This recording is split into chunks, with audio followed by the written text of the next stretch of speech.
guys, so let's talk about the interest section. And how we got here again is just in the details targeting section, browse, and we're going to look into some interests. Business and industry. And again, one of the cool things here, guys, is you can actually select all. So if you want to just select everything related to business and industry, you can do that by just clicking this button here. Or if we're trying to, target specific stuff to people who are interested in specific business and industry categories, we can do that as well. So if we were like, a digital marketer, for example, literally targeting people who are interested in advertising, this would be a great one. Again, people that would be interested in a Facebook ads course would probably be, interested in advertising. Architecture, maybe we're took on an architect or an architect firm, into our Facebook ad agency, and we were running ads for people who are interested in architecture. That might be an interesting one. Aviation could be, maybe we were selling like toy planes, for example. Business is kind of a general one. I probably wouldn't do that particularly often, but construction might be a good one. Maybe we're selling a brand new construction utility belt, or again, maybe we were contacting some local construction firms in our particular city, and we were saying, hey, we think we could get you more clients for your construction company, and this might be one of the ways that we did that, right? People who have expressed an interest or liked pages related to construction. Engineering, entrepreneurship, obviously a great one. Higher education, marketing, nursing. This is a good one that we've used in the past, specifically for nursing products that we've had really a lot of success with. Science, small business, again, good one for my particular targeting. Targeting people who are interested in entrepreneurship, small business is a great one. We see entertainment here, right? Films, games, again, gaming. Is a huge one. First-person shooters, gambling, MMOG, MMORPG. These are, kind of like the WoW games. But I have friends who've started clothing companies and all types of different companies just related to targeting gamers. It's kind of like one of the biggest up-and-coming niches. There's an unbelievable amount of money to be made kind of in competitive gaming, in what's called esports. And so these are kind of some of the good detailed targeters that you can use to kind of find these people, because, like Alienware and some of the companies are doing a fantastic job selling, mouses for professional gamers, kind of like the premium mouses, or like gaming chairs, for example. There's a lot of money being made, and kind of, using these targeters to find people who are interested in those type of things is a really good strategy. So maybe if we were running ads for a local bar or club that was trying to kind of build some interest around their grand opening, we might target people who are interested in bars or dance halls or nightclubs, music festivals, right? Parties. These are all really good ones that we could individually split test with some other targeting that we'd be able to then see whether or not that was actually making a difference. Music, this is a fantastic one. If we were like advertising on maybe like there was a local nightclub in our city that like only played hip hop or only played dance music, maybe we could run some ads for them and choose dance music, for example, as one of the targeters that we're using to show ads to only those people, right? Reading, all types of different stuff there. Television programs. And so, that's a pretty good one in entertainment. Family and relationship is a really good one.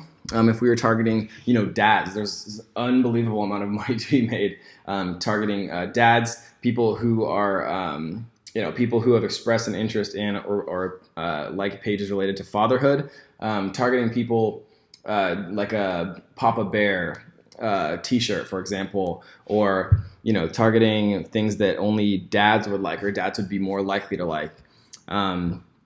Marriage, motherhood, parenting, weddings, there's so many here. It's just unbelievable. And you would never know that these existed, that Facebook allowed you to target these things, unless you kind of just like went through this and went down the rabbit hole. I know this is probably not the most exciting thing. I know that, people love just like kind of seeing ads really being made. And I promise we're going to get to that and it's going to be really good. But this is just kind of like one of the final steps that we need to build this beautiful kind of solid infrastructure foundation to be able to really leverage the true power of Facebook.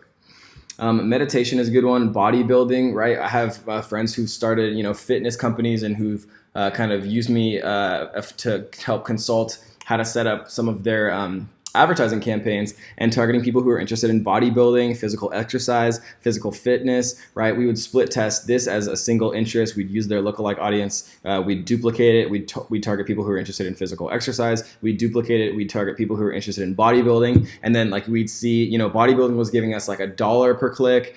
Physical exercise was $2 per click. Physical fitness was $3 per click. And so we'd start to scale bodybuilding because it had, the cheapest cost per click.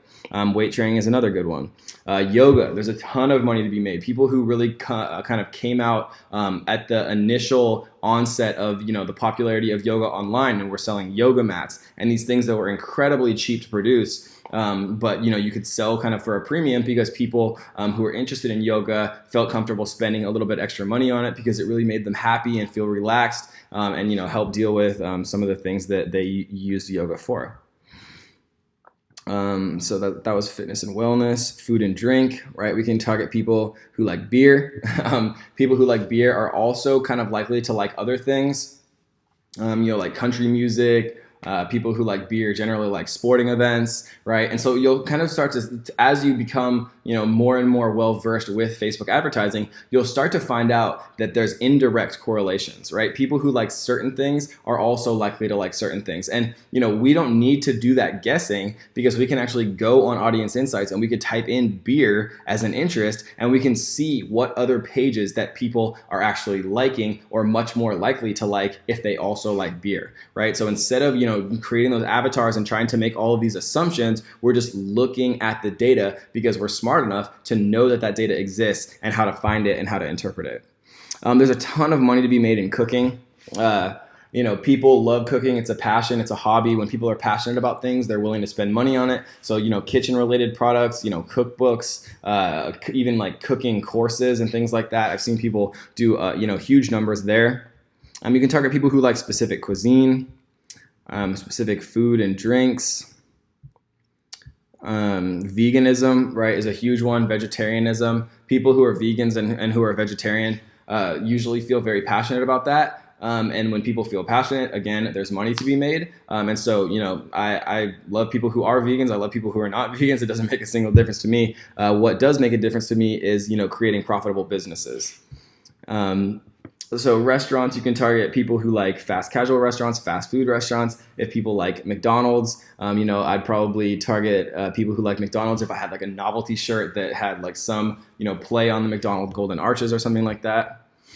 Hobbies and current activities, arts and music. Right, look at all this stuff. Like we don't have to go through every single one by one, but there are ones that are cool, right? Like gardening, for example, is people are very passionate about gardening.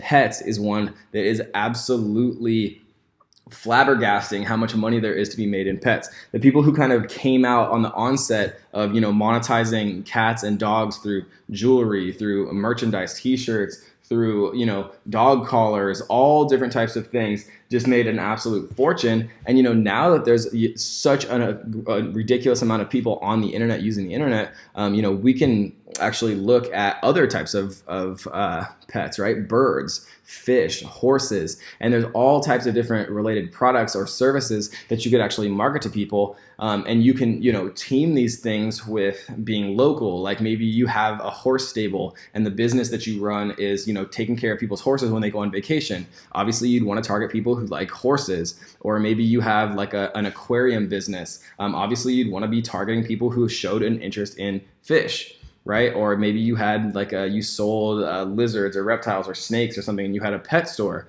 Obviously, you'd want to target people who had an interest in reptiles. Politics and social issues, obviously a very politically charged kind of polar subject that is, there's a lot of money to be made. People who are interested in travel, this is a fantastic one, right? Travel.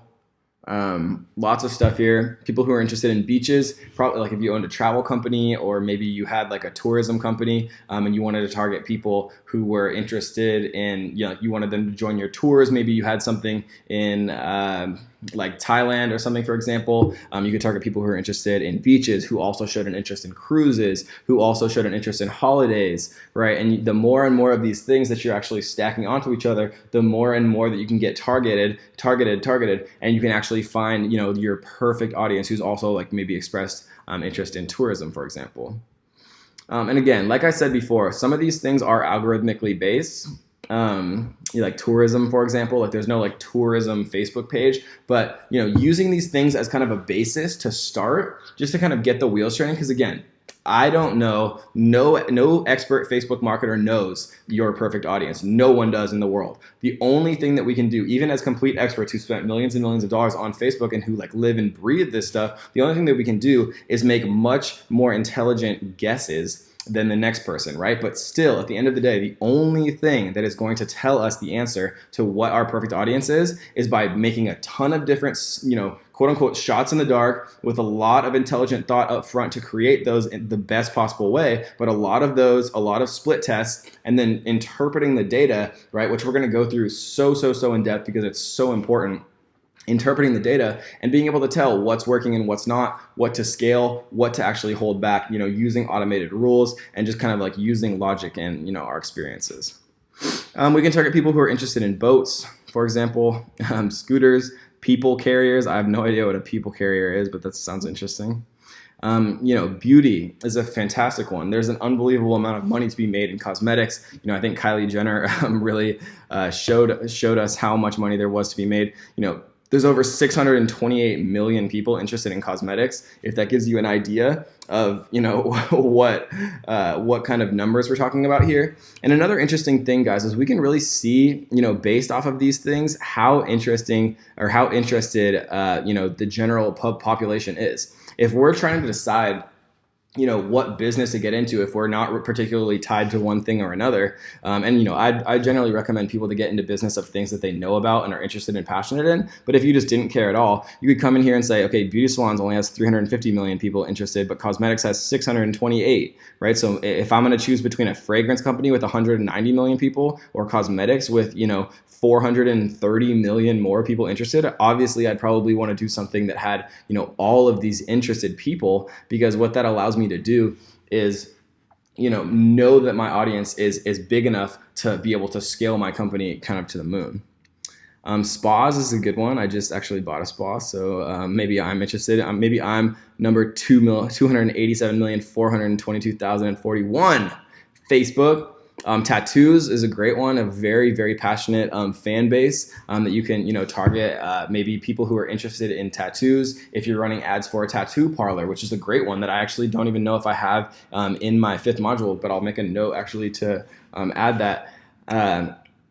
But yeah, running ads for tattoo parlors that are trying to get more people to come to their store, maybe like in San Diego or Las Vegas or New York or wherever you are, targeting people who are in the New York area, who are interested in tattoos, maybe who've also like a famous tattoo artist, maybe like or a TV show or something like that. That would be a great way to kind of do that initial push to get, your best guess to put out there, to get those split tests running, to really figure out who your perfect target audience is. Clothing is a good one. Obviously, there's an absurd amount of people interested in clothing. 600 million people interested in shoes. Fashion accessories, dresses, handbags, jewelry, right? These are very huge, enormous audiences, but kind of using these to start then and narrowing down people who are interested in sunglasses, but maybe they also like Kate Spade because the style of sunglasses of your stores kind of mimic hers most closely, who are also interested in the beach. Maybe you have like an island vibe for your Shopify store or something like that.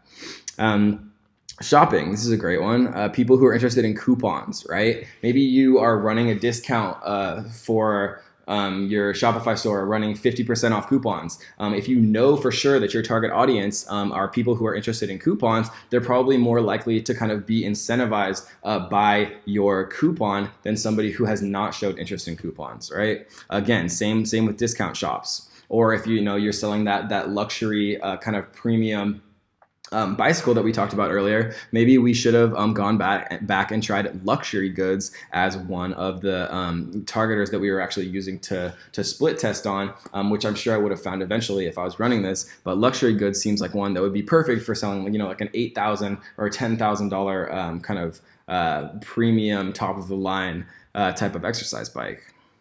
Toys is a good one. Sports and outdoors, right? Boating, camping, right? We talked about camping earlier. Horseback riding, maybe we could, do, if we were targeting, people who are trying to sell people horse-related products. We could target people who are interested in horses, and then they must also match that they're interested in horseback riding, just so we can know that we're cutting out the people who just like horses in movies, or like something not necessarily related to horse products, or they don't own a horse or something like that. Surfing, there's a lot of money to be made in surfing, especially in San Diego. Right, very specific here, 100 million, which is obviously a huge audience, but still definitely something that there's a lot of money to be made. Sports, again, this is a great one. I'm sure if we put in American football, it would probably give us an affinity of people who also liked Bud Light, for example, or Coors Light. Baseball, a lot of stuff here that you can do. If you're targeting, maybe you were targeting, you created a Shopify store and you got like a licensing agreement from Stanford or something like that, and you were selling Stanford football merch. You could target football here, and you could target college football also, and then you could type in in the demographics area here in education, you could do schools and universities. You could do Stanford, and then you could say and must also match, and you could do interests here, sports and outdoors, sports, and you could do college football, right? So now we know that Stanford University and must also like college football. It cuts us down to 17,000 people, and then we sell them, Stanford football jerseys, and that's just like a beautiful, perfect example of the magic of Facebook ads. So let's get back into it. Interests here, we were in sports and outdoors, sports, car racing, tennis, triathlons, right? Technology, this is a great one. People who are interested in technology, for example, people who are interested in mobile phones, if you're selling like phone cases, for example, ebook readers, televisions. And so that is pretty much all of interests. And so interest is obviously a huge category. I know that's kind of a lot and it's kind of a grind, but I want to be more thorough where other people skip steps. And I think that's what sets apart kind of the Ninja courses, and why the Ninja family has so many more success stories than any other course, because I really make sure that everyone has the foundation that they need and they understand what they're doing, rather than just trying to like follow along the steps and tutorials. Because with thousands of people out there on YouTube and everywhere, right? If people are just trying to follow tutorials step by step by step, then everyone's going to do the same thing, which is why I try so hard to teach you guys how to actually understand this, how to get the wheels turning for yourself, how to really start to think about, these type of demographics and interests as they relate to your own business, and how to creatively, in unison, synergize, okay, that maybe that demographic mixed with this interest, and we'll try that as a split test. And maybe, we'll target people who are married, or maybe we'll target people who are interested in Starbucks, but are also interested in beer, if you had like a coffee alcohol drink or something like that, right? And so the whole point of this, guys, is really to get the wheels turning, and to kind of get you in the mindset of an advertiser, and to most importantly, show you what you have at your disposal, what actual, detailed targeting you can apply to find your perfect customer. And so I hope you guys enjoyed that one, guys. That was the interest category. And let's get to the next one, where we're going to discuss everything behaviors.